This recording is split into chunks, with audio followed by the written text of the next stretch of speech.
So we're gonna go ahead and just jump right into it. We got a lot to talk about. So me and you, we're gonna do some girl talk, honey. So relax and we're gonna get acquainted. So I'm Jazzy McBee. I'm Streetz94.5. I'm the midday host. And so first of all, I know everybody's talking about your pregnancy. That's like the main topic, but I haven't talked about it as of yet. So I definitely want to know, how are you doing? Oh my God. I'm doing really good. I'm glowing in it now because it's nice to be able to tell people, because it's been a secret for a while. So I just feel good that we were able to like finally let it out, and I'm doing really good. I'm happy. Yeah. I'm happy for you too. So what are some things are you looking forward to motherhood? Everything. But honestly, the first thing I want to do, I haven't been baby shopping yet because I've been working on the show. Yeah, I've been on the show for the last few months. So after this press run that I'm doing, I just want to go in a baby shop. I want to touch stuff and look at stuff. And like, I've gotten some really amazing gifts, which is great. Like my friends have bought me some stuff, but I want to go do it like, myself and pick it out. I want to do the nursery. I just can't wait for the baby. Like just everything. I'm looking forward to everything. Love it. So is there a particular gender that you were aiming for? I know you probably don't want to tell us a sex, but. No, honestly, I've been waiting so long. I am happy with whatever. I would have been like, God, thank you. As long as the baby is healthy, I am happy. No, I actually didn't think about that at all. I was just like, I just want a healthy baby. Yeah. Love it. So do you think being married and I know your husband have kids. So do you think being a stepmother to those kids kind of help you become the mother or the mother that you are becoming today? I think so. I definitely do. I think because when I met him, like we've been together for 11 years. So they were small when I met him. Wow. They have been calming for me. They have been an anchor for me. I think our relationship, obviously knowing that I'm with a man who now I'm like, okay, if this is going to be serious and I'm taking on these kids, like it definitely changed me. I think for sure it definitely calmed me down. So I think, but it also gave me patience, because taking on somebody's kids, that's a lot. You take on the parents that are of the mother, you take on all of that, you take on all the issues that they have. So it definitely gave me a lot of patience. Definitely. Love it. So, okay, sister, let me tell you something. Okay. So you are in an interracial relationship. And I say, women, we don't necessarily think outside the box, Black women sometimes. And we always want to look for the ideal, like Black love. And we don't want to date outside of our race, but you're dating outside of your race and actually married. So how important is it for Black women to just kind of look outside of that box that we're in sometimes and just find love outside of Black love? Listen, I think ultimately it's up to you. I think everybody does have their own view on what love is and how they want to go about love. But I think I got to a point in my life where I was just like, love is love. I don't care if it's a 3-foot purple Martian at this point. Like I got, what I'm saying? Like if this dude comes through and he's respecting me and loving me, I'm going for it. I did though let go of all of my list of stuff. And I do sometimes as women, we do put restrictions on ourselves because it has to be this, he gotta be this, gotta be that, gotta be that. But it's like, you've now cut yourself off to a whole section, a whole plethora of what else could be out there for you. So that's what I did for me. I was like, however it comes, I didn't expect it to be this way. And it's not something I look for, but it happened. And love it. Like I said, love is love. And I do think we need to also, we put, I think it stresses us out that we put so much restrictions on ourselves. Girl. Okay. Oh my gosh. Listen, but sometimes today you have to have those standards. So what were some of the things? Now, definitely you have to have standards. Definitely. Yeah. So what were some of those things that you had on your list that you had to scratch off and say, I have to get beyond my thinking to actually find love? I think, one of them was he can't handle kids. That was like a big thing. Girl, and then I found a man with 4. So like that was a big thing for years. I would be like, oh, you got kids? And they'd be like, yeah. I'm like, I'm good. But it's because I had a bad situation, because like my first, in the beginning, I was dating a dude and it was such a bad situation with the baby mom. So I just was like, I'm done. So that was one. What was the other one? Probably, I mean, we met and he was like long distance. I know a lot of people don't like long distance. It is annoying, but it made us communicate more. Like, because we were so long distance, we had to talk to each other. So yeah, that was a big one. What else? Yeah, no, those are probably the first two that really pop in my head. Yeah, because it wasn't ever a color thing. It wasn't nothing like that. It was more just those two things, I think. Those two big things. Yeah. Okay, gotcha. Yeah. You got your one. So Sierra had this whole prayer for her husband, right? Yeah. To bring the right partner into her life. Did you have a particular prayer? And can you tell us, ladies, what type of prayer it was? Okay, so we can take some notes. Okay. It wasn't a prayer, but it was something I said. And it's funny because one of my male friends, one of my homeboys at my wedding actually came up to me and hugged me and was like, he's like, yo, you remember when you said the next time you're done? Because I stopped dating. I was like, I'm not dating. I'm not having sex. Like, I'm chilling. And not for celibacy, just because I was like, I just need to chill. I just need to be by myself. I don't want to find nobody. And I didn't remember I said this to him, but he said, you said, the next dude that you date has to be your husband, like, and he has to come get you.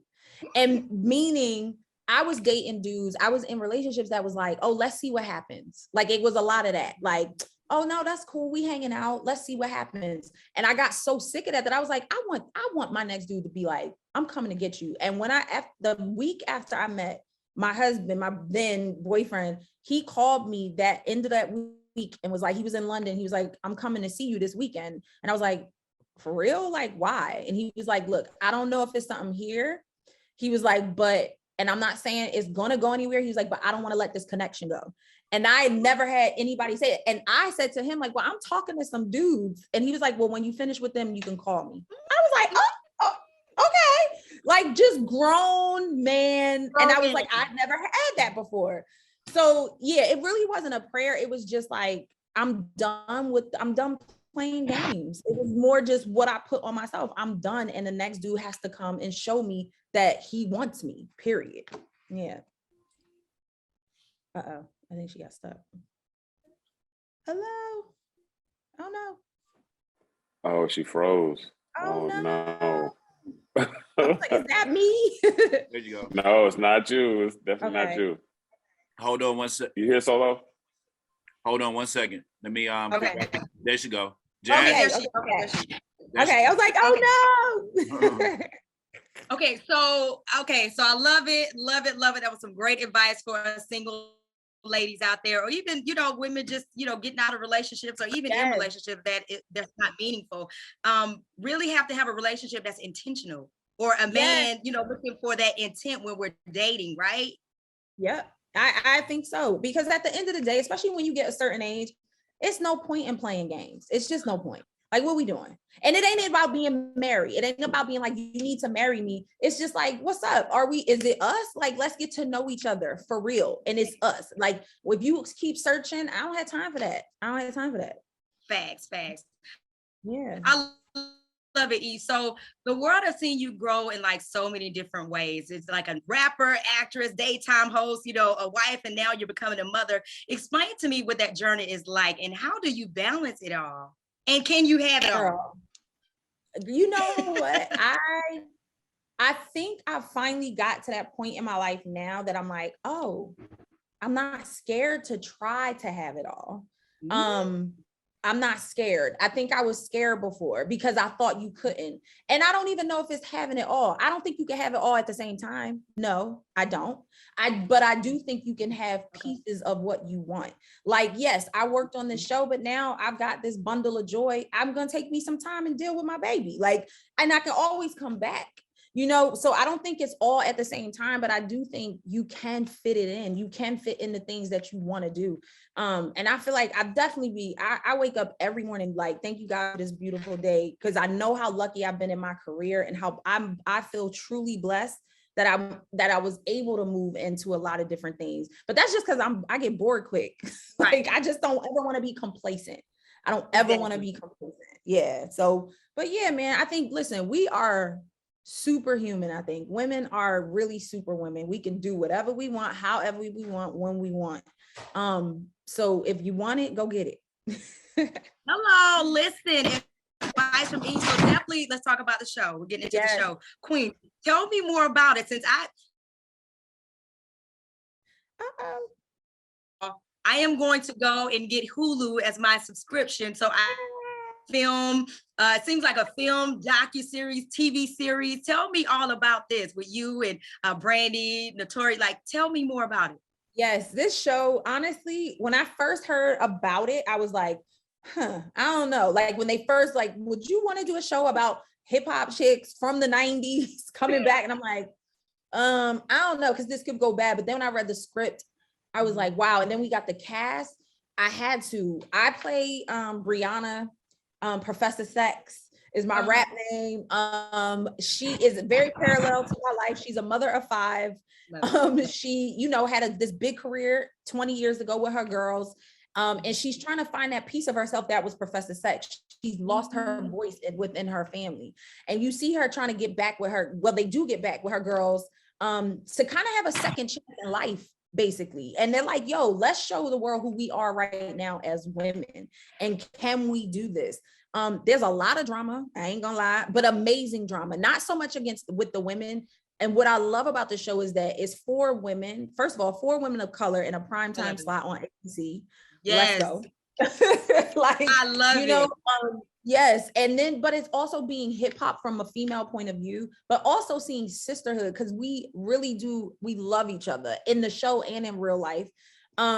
It's just a dope show. The music is crazy. Swiss beats, obviously. It's everything. It's got everything. Trust me, people are gonna love the show. Yeah. Love it. And like you said, it's so many different women of color. I'm absolutely loving it. Yes. So you guys have had real chemistry in real life. Yes. And also like on the screen and off the screen. So tell me what that relationship has been like, trying to stay in contact with the women, Brandy and Notori and all those women in real life, and you guys are just always busy. Oh, how do you my keep God. that friendship? Well, we've been on set for the last 3 months. We've been up under each other for the last 3 months doing this show. So and I actually was just with them yesterday. We had a big press run yesterday. We have already, in the months that we've known each other, we have cried multiple times together, prayed multiple times together, argued multiple times. Like, we really are a group. And honestly, to be able to do a show with Brandy, who I've been a fan of, who is amazing and so talented, and get to know her, Notori Naughton, who is so dope, like just ridiculous. And Nadine Velasquez, who is the Latina, who I didn't know before this, but she's never rapped or sang or danced ever. And this is her first role doing it, and she murders it. Like, it's been a really nice, it's been a nice experience for me, because I'm not a big girl. I am a girl's girl, but I don't have a lot of girlfriends. Like, I'm a dude, like in real life. Like, I'm a girl, but I'm like, I hang out with dudes. So having that much female energy all the time, it was a joy. It was a joy. Yeah. I love it. So we're not trying to rush this. We're not trying to rush you to have the baby, but if there was a real Queens tour, music tour with you and Brandy, who else would you put on that tour? Ooh, if it was an actual tour, you know what, it would need to be, I think it couldn't just be hip hop. It would need to be R&B too. But who else? I mean, if we could get Missy Elliott, obviously, like that would be definitely Missy. I mean, come on, that would be so crazy. Man, I mean, some of the new people, some of the old people, I mean, it would be hard. I don't know. It would be hard. Like Megan, Cardi. I mean, it should be all. I mean, there's dope females that, I don't know. I'm not there yet though. Like, I need to think about it. That's what I said. I said, listen, we're not trying to rush you, but as fans, we need to see, more of that energy on stage. So one last question. As far as women in hip hop, you women have paved the way. You, Missy, the Brad, I saw the real women of hip hop on last night. I love that special. Yes. And so I feel like, do you feel like some of the women in the rap industry don't necessarily give you guys the recognition or the flowers that you deserve? I honestly swear to God, I don't think about it. I don't think about it. I swear to God, I just don't, because I feel like music is cyclical. I know it's something for me that was important. When I first met Missy, when I first met Queen Latifah, Salt and Pepper, when I first met all those women, Kim, Foxy, for me, that was like, yo, if it wasn't for you, that's something I did, but it's not something I think about. And I don't think, I think, listen, there's gotta be a level of respect always, definitely, because we all come from or after someone, 100%. But at the same time, I don't think people should get caught up in it, unless somebody's disrespecting you. But in other ways, you know what I'm saying? But real life is like, it's how the world works. Things move on, and that's okay. And it's okay actually to celebrate what has come after you. I love seeing these girls. I don't know. I don't think about it like that. Yeah. Who's one of your favorites? That's new, up and coming new. You know what? It's not just hip hop for me. I love, and I know, and this is a shameless plug because I'm on this album, but Doja Cat, Doja Cat, she's dope. I love Doja Cat, and I love that she mixes hip hop. She raps, she sings, but Megan is amazing. Cardi's amazing. They are the dopest chicks ever. There's so many. So yeah. Well, I have to say, just having this conversation with you, you are dope, sis. You are really dope, and I am so proud of you, and I'm so happy, and we are going to be seeing that baby bump grow. So I know you probably don't want to put everything on Instagram, but we're gonna be looking to see what you got going on and looking forward to it. Definitely. So, I'm now, like I said, now that I've said it, I'll be able to kind of, show a little bit more, which I'm excited about. Yeah. Yes, we're excited too. It's like we just announced our pregnancy, with you, seriously, because we're just so happy for you. So I look forward to so much more from you, especially Queens, that airs on October 19th. We look forward to that. ABC, and then any other projects that you have going on? Not at the moment. This show I've been doing this for a while, since we started the pilot at the beginning of the year. And then, like I said, I've just been in it. I do have a podcast that's out. It's called Constantly Evolving. That's something I did when I was in London. So you want to check that out wherever you get your podcast. It's called Constantly Evolving. But other than that, and now I'm just ready to put my feet up and enjoy pregnancy. Yeah. And you should, as well as you should. So here's your flowers while you are here. And like I said, so much success for you and the other queens on the show. And Eve, it was a pleasure talking to you. I know you have to go. So once again, congratulations. Wishing you so many blessings on the early baby and childhood and motherhood and, just so much dopeness. So I appreciate you. Thank you so much. Nice talking to you. Talk to you soon, babe. Bye.